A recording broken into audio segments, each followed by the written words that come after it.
Caicedo is now emerging as a top target for Manchester United. Manchester United are interested in signing Chelsea primary target Pierre-Emerick Aubameyang. Man United consider a move for Borussia Dortmund right back Thomas Meunier. Jan Sammers flattered by Man United interest, but he has turned the club down. There is also links today to Caicedo, as mentioned, Casemiro, Dest.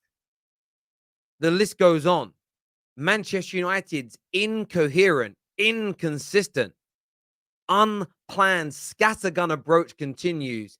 And now the panic has set in. Now the lack of planning has set in.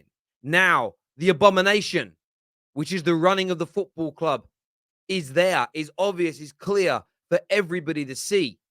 Some of these names may be good players. Some of these names may be better than what Manchester United have got. But this rebuild is non-existent. Getting Manchester United back under this current ownership structure is gone. This is an absolute shambles. This is an abomination. This is abhorrent. This is a disgrace. And there can't be a single happy Manchester United fan out there. In fact, I refuse to believe that any Manchester United fan is defending the mess that this club is in and its woeful approach to try and paper over these massive cracks that they are leaving Erik ten Hag with.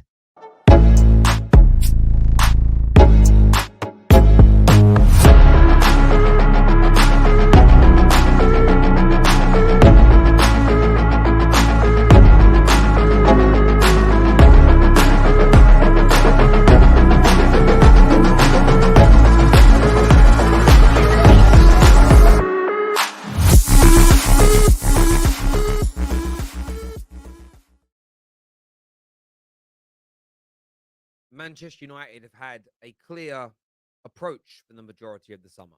There were a handful of players. One of the reasons why there was a handful of players they were looking to buy.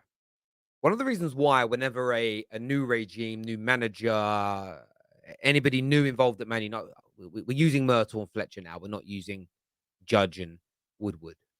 We're going to change their approach, rebuild, new style, new system, whatever it is. I don't care. I don't care for the buzzword. I always give it the benefit of the doubt and promote it a lot. The reason I promote it is so that it is completely and utterly out there for everybody to see and remember.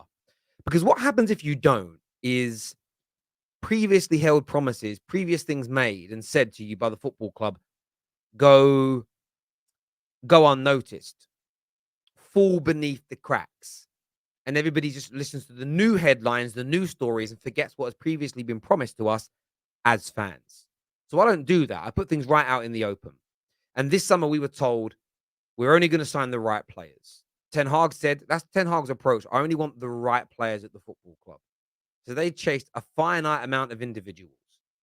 I was happy to hear that when we missed out on Darwin Núñez, we may not necessarily go for another number 9 striker or inquire about any because there's no one really available that fits the criteria the manager wants, but we'd use that money to strengthen a different area of the pitch. That is what we were sold in a nutshell. And that is not what we're getting. We missed out on Darwin Núñez. We missed out on Anthony. We've missed out on Frankie de Jong. We've missed out on these primary targets to other clubs or because we've assessed the situation wrong. Man United allowed Erik ten Hag's approach to go ahead. However, one thing that Ten Hag has clearly underestimated is the overall lack of quality, but more importantly, the lack of professionalism and the lack of mental strength remaining in this dressing room. These players can't play for him. These players can't play his system. These players can't deliver what is needed. As we've already seen today, they're already moaning. They are already moaning. They're already moaning about the manager's playing style. And we're going to get onto all of that in a moment. But you've seen today links to Caicedo. Not a bad player. For somebody that Man United could have already signed in the past. But not a bad player to be linked to.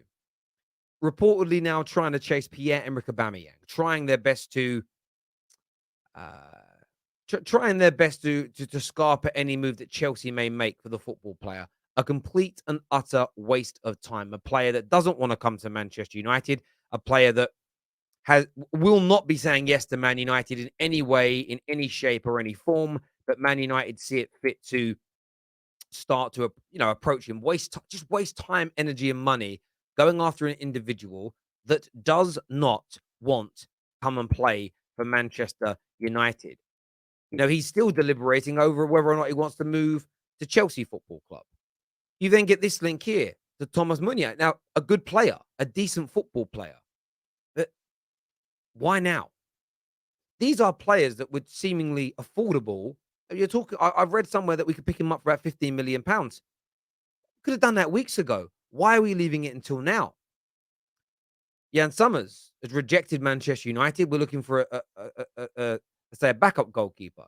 Well, I'll tell you why he said no to Manchester United. He said no to Manchester United because he doesn't want to be a bit part player.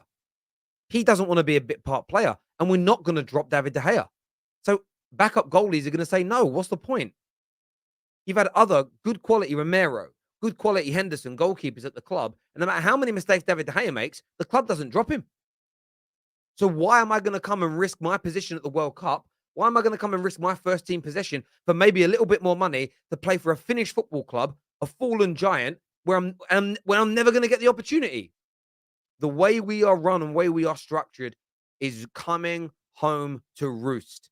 The shambolic, abhorrent, backwards way that the Glazers have run this football club for the past 17 years, but more so since Fergie retired, the last 9 to 10, the chickens are coming home to roost.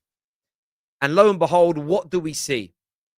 Dressing room sources say that Man United players feel Ten Hag's approach doesn't suit their skill set and they would favour a more pragmatic approach against Liverpool.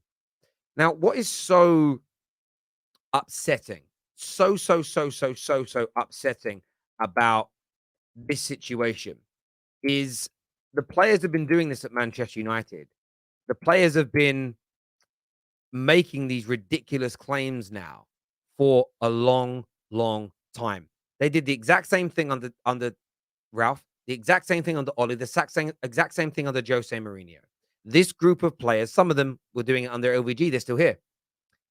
It's always the manager's fault.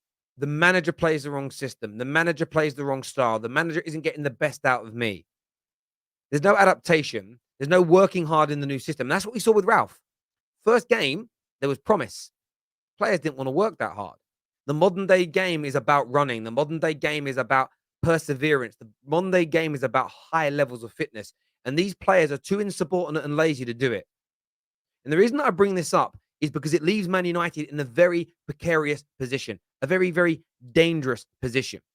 And that position is that we're chasing players whose clubs don't want to sell them, players that don't want to be here, players that aren't of the standard, and players that are going to reject us.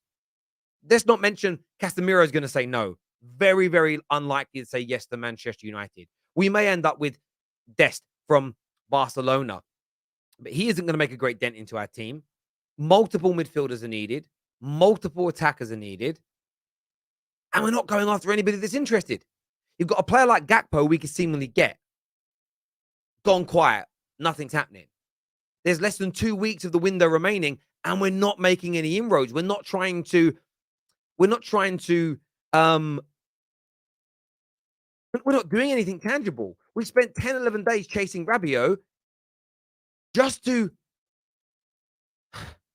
pull away at the 11th hour. It's honestly, for me, I don't understand it anymore. I do understand it. No.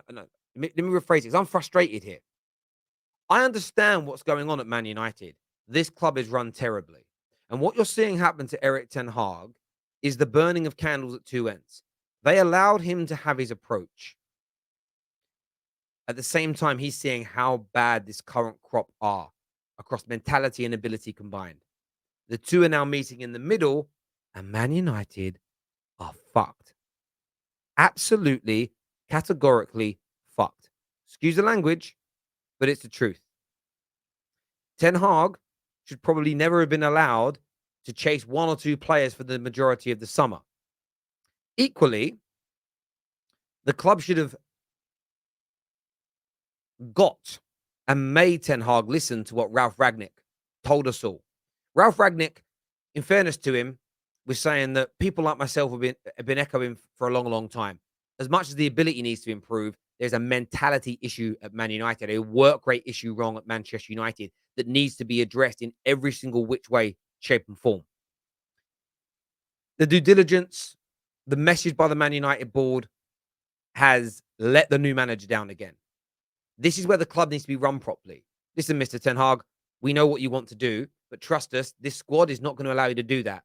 I know you only want a finite amount of players that can play your system and style, but we do actually think what we're going to have to do is spend a little bit more money, maybe on three or four players that you don't necessarily want, but that can get this squad motoring, can get this squad moving forward, can at least get you to progress. And then as the mood around Man United changes, as other professional footballers see it as a more desirable destination to go to, we can start to add the level of player that you want and need. That should have been the message from the board. But instead, we do what we always do. We give complete anonymity, complete power to the new manager without really addressing with him the issues of the past. And those scars, those legacy problems come back to bite him in the backside. So there's responsibility all around here. But at the end of the day, it leaves Manchester United in a precarious, shambolic, awful position. This season is already a failure. The rebuild is already broken. Was there even a rebuild? I don't even know. I don't even know. And I think for me, what's funny is I want to try and search for this while I'm live. I was thinking about this while I was talking to you more than anything else. When Man United sacked Ollie, I think it was on the 21st of November. I want to try and find it here in this. I want to find it in here. There we go. This is how the football club lies to you. I'm going to zoom in on this son of a bitch and put it up on the screen because you will need to see this, because this is how the club lies, which is why I don't understand why anybody's giving this football club its money and perpetuating this situation. Let me just put this up on the big screen so you can all see it here. You're all going to see this now. This was a statement they released when Ole Gunnar Solskjaer was sacked. Let me just scroll down and show you this here. Ole will always be a legend at Manchester United, and it is with regret that we have reached a difficult decision.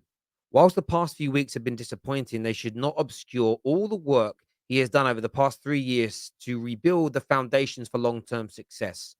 This football club already told us that a rebuild had been complete. This is why you cannot trust Manchester United Football Club. They told us when Ole was sacked that a rebuild had been complete. This squad was ready to go on for long-term success. Now it isn't.